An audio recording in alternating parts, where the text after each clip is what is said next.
Olá, caros amigos do YouTube, eu sou Kátia Magalhães, sejam todos muito bem-vindos ao canal Chá com Debate, o seu espaço de interlocução livre e democrática na internet. No filme A Casa que Jack Construiu, o diretor Lars von Trier nos apresenta o protagonista Jack revelando, confessando a alguém que eu chamarei de um interlocutor. E se vocês virem o filme, vocês entenderão por que eu mantenho esse mistério. E desde já aconselho que antes de verem o filme, vocês leiam a Divina Comédia de Dante, sobretudo a parte relativa ao inferno, os cantos do inferno. Então, Jack, um construtor frustrado de casas que jamais havia construído casa alguma, relata a um determinado interlocutor que você não sabe até praticamente o final do filme se trataria de um psiquiatra forense, de um detetive, de uma autoridade policial, judiciária. Jack relata seus crimes pavorosos praticados em série, que ele chama de ocorrências, e que ele pratica na visão dele, no discurso dele, por questões artísticas. O que ele faz precisamente? Ele mata pessoas que ele escolhe ao seu bel prazer e ele monta figuras, ele coloca os cadáveres das pessoas no chão, ele monta figuras como se fossem verdadeiros quadros, ele tira fotografias desses cadáveres e em seguida os coloca numa enorme câmara frigorífica. Bom, depois de todos os relatos circunstanciados desses crimes, dessas chacinas, o interlocutor alude à figura de vários tiranos, conhecidos tiranos do século XX. Aí temos para todos os gostos. Hitler, Stalin, Mao Tse-tung, Fidel Castro, Pol Pot, todos. E aí vem aquelas intermináveis sequências do Lars von Trier de filmes de todos esses tiranos em seus países, nas suas épocas. E aí você nota que o filme traça uma clara analogia entre a figura do Jack, o protagonista, e as figuras desses tiranos. E aí eu enxerguei duas analogias que me parecem muito evidentes, pelo menos de acordo com o filme. A primeira seria a enorme vaidade. O Jack é extremamente vaidoso, ele tem uma perfeita sensação de impunidade, ele não acredita que um policial, um juiz, possam colocar a mão nele e puni-lo pelos seus crimes, ele realmente não acredita nisso, e essa é uma característica de todo bom tirano. Extremamente vaidoso, se acha impune, se cerca de uma corte que só sabe mesmo agradá-lo e não dizer a verdade, não suscitar questões que sejam importantes para aquele Estado, para aquele país. E a segunda analogia que eu vejo entre essas figuras é a prática de condutas horrendas, homicídios, genocídios, em nome de algo supostamente grandioso. No caso do Jack, em nome da arte, das preocupações artísticas, dos objetivos artísticos que ele tinha a atingir.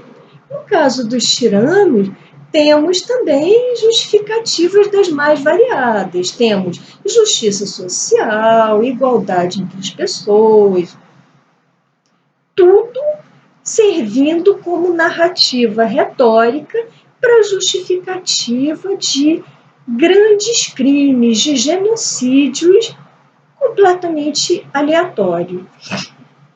E agora vamos para a parte... Bom, fechando a narrativa sobre o filme, após essa cena, que é uma cena, para mim, muito emblemática, onde o diretor passa em revista esses diversos tiranos do século XX, o interlocutor encoraja o Jack a fazer uma casa de verdade. Aí o Jack reflete e diz a ele: olha, no fundo, eu nunca fiz uma casa, nunca construí uma casa, porque eu considero argila, concreto, materiais muito pouco nobres. E aí, graças a uma insinuação do interlocutor, o Jack atinge a sua obra-prima, muito entre aspas, que é uma casa construída com todos os cadáveres que ele tinha armazenado ao longo de anos de práticas homicidas extremamente cruéis. Após concluída a sua obra, Jack inicia uma trajetória ao lado do interlocutor por um rumo insuspeitável, que eu não vou revelar a vocês para não tirar a graça do filme. Sugiro que vocês vejam. Mas por que eu suscitei esse filme? Eu gostaria, na verdade, de usá-lo para pensar um pouco com vocês sobre a justificativa ideológica dessas tiranias, dessas práticas genocidas que jamais nenhum tirano chega diante do seu povo ou diante de povos estrangeiros e se assume como uma pessoa cruel, como uma pessoa perversa. Pelo contrário, aquela pessoa sempre se diz movida por propósitos extremamente nobres. E agora que eu gostaria de chegar ao núcleo desse vídeo. O grande pensador francês que eu pretendo suscitar por inúmeras vezes aqui com vocês foi, a meu ver, o grande arauto do liberalismo do século XX, pelo menos o pensador do seu tempo mais preocupado com as liberdades individuais, extremamente corajoso em desafiar interesses de todas as partes. Raymond Aron, estou me referindo a ele. Se vocês já o tiverem lido, parabéns, se não, encorajo que vocês leiam a maior quantidade possível de obras, porque realmente é um autor inigualável. Raymond Aron, entre os anos de 52 e 54, pensem bem, pouco após o término da Segunda Guerra, quando as ditaduras nazifascistas já estavam encerradas no mundo e haviam sobrado as ditaduras do modelo soviético. Entre 52 e 54, ele escreve um livro memorável, que é uma das suas grandes obras-primas. Eu não diria que fosse a sua obra-prima, porque ele tem tantas, mas é um livro notável e já temos uma ótima tradução em português. Comprem, pretendo debater muito essa obra ainda com vocês, a propósito de vários outros temas. É a obra intitulada O Ópio dos Intelectuais. Trata-se de uma obra, no mínimo, extremamente corajosa, porque, pensem, é a fala de um acadêmico, de um professor, que se insurge, que ousa criticar a sua própria classe, a classe dos acadêmicos. Eu não tenho em mente um outro acadêmico que tenha realizado uma façanha dessas. Em que medida ele ousa criticar a sua própria classe? Em brevíssimas linhas, porque o livro é bem mais profundo que isso, O Ópio dos Intelectuais trata de três principais partes. A primeira, ele alude a mitos da chamada inteligência, que é a bolha acadêmica, uma camada da sociedade que costuma dialogar apenas intramuros, seus membros costumam dialogar entre si, e eles têm uma visão, costumam, no mundo todo, ter uma visão bastante romantizada da sociedade. E aí o Aron discute alguns mitos dessa classe acadêmica, como, por exemplo, revolução, proletariado. Discute em profundidade esses conceitos. Em seguida, ele traça um paralelo muito interessante, talvez tenha sido a primeira pessoa na história a fazê-lo, entre homens religiosos, pessoas religiosas e homens de fé. Na verdade, equiparando o marxismo, o pensamento marxista, a uma religião. Se vocês pensarem nessa obra escrita no início dos anos 50, em que a ideia que se tinha, grosso modo, do marxismo, pelas pessoas comuns, por todos nós, pelas pessoas que viviam a época, era de uma ideologia que rechaçava religiões, já que Marx dizia que religião era o ópio do povo, etc. Então, ele equipara as religiões, inclusive o fundamentalismo religioso, ao pensamento de viés marxista, colocando como outro tipo de religião, que em vez de cultuar a Deus, cultuava a história, cultuava o proletariado, tinha seus deuses, seus símbolos próprios, seus ídolos, como qualquer outra religião. E na terceira parte do livro, ele faz algumas considerações sobre núcleos, sobre nichos de intelectuais mundo afora e sobre o pensamento de alguns deles. Bom, eu não preciso dizer a vocês já devem ter imaginado essa hora, que esse livro custou ao Aron praticamente o expurgo da comunidade acadêmica.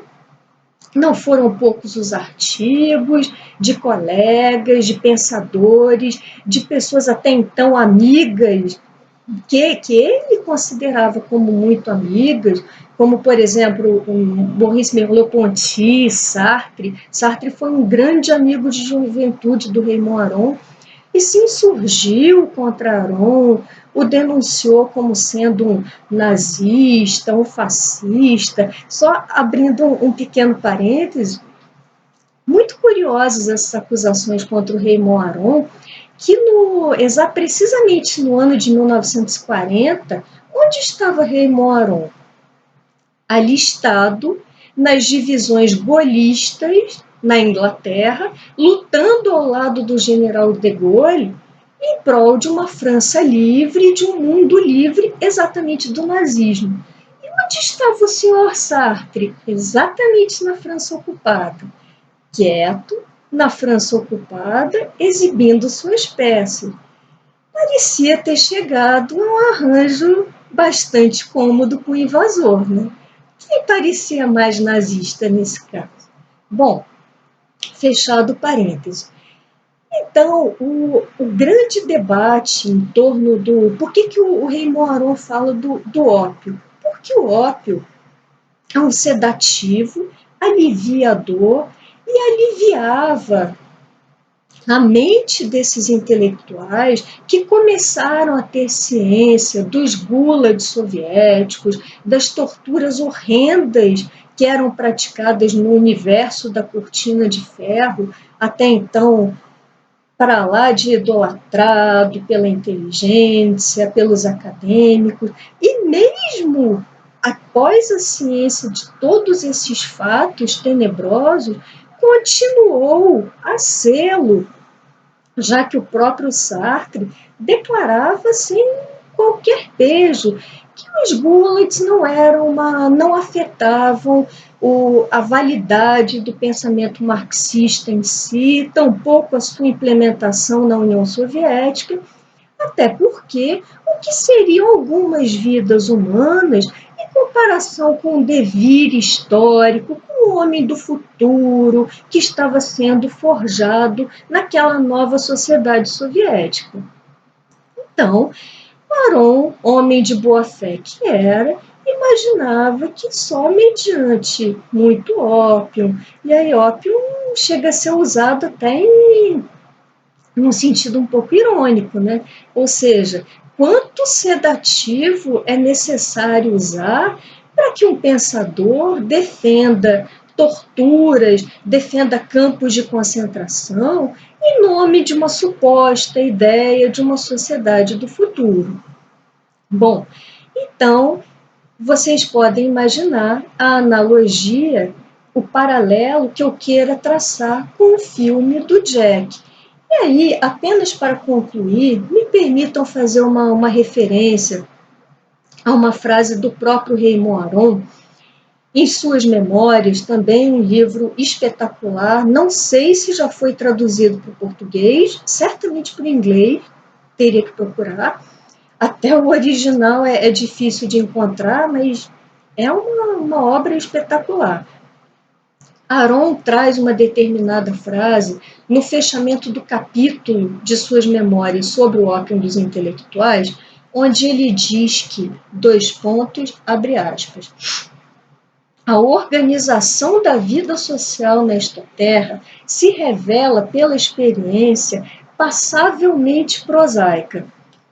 Me permitam ter feito uma tradução livre minha, porque eu li a obra no original. Então, o que eu quero, o paralelo final, para a gente encerrar esse vídeo.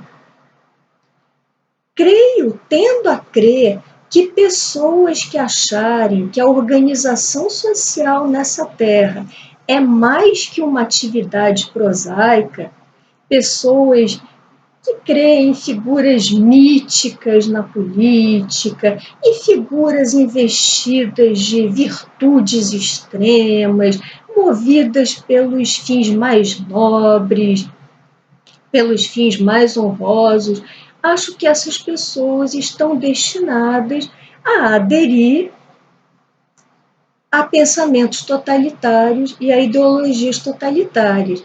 E aí, com esse vídeo, eu convido vocês a refletirem e a desconstruírem as casas dos Jacks. Que casas são essas? A esse ponto já sabemos. São casas construídas sobre cadáveres por pessoas que não foram capazes de realizar absolutamente nada de produtivo em suas vidas, como foi o caso do Jack e como foi o caso de todos os tiranos mostrados no filme, dos tiranos em geral, e que se impõem junto ao seu povo mediante justificativas ideológicas lindas, como, por exemplo, tal pessoa é suspeita de ter roubado bastante, mas não importa, é uma pessoa extremamente engajada com justiça social, uma pessoa que vai levar a nossa sociedade para frente, que vai responder pelo nosso progresso como sociedade. Ou então alguém suspeito de ser ligado a crimes de sangue, de homicídio, mas não importa, é uma pessoa comprometida com segurança pública, é uma pessoa que vai garantir a nossa estabilidade política, social. E aí eu convido vocês, a partir das breves reflexões trazidas hoje, que vocês pensem junto comigo, se puderem, leiam, vejam o filme, leiam o livro do Raymond Aron e vamos tentar juntos desconstruir essas casas de Jacks, de todos os Jacks que nós conhecermos.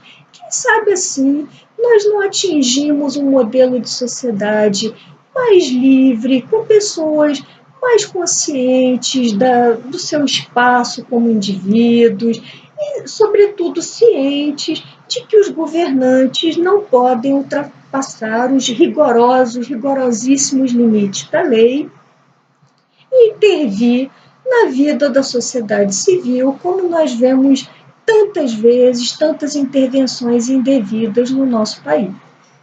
Bom, esses eram os meus breves comentários para hoje. Se tiverem gostado desse vídeo, deixem seus likes, comentem, aqui me despeço e até o próximo Chá com Debate.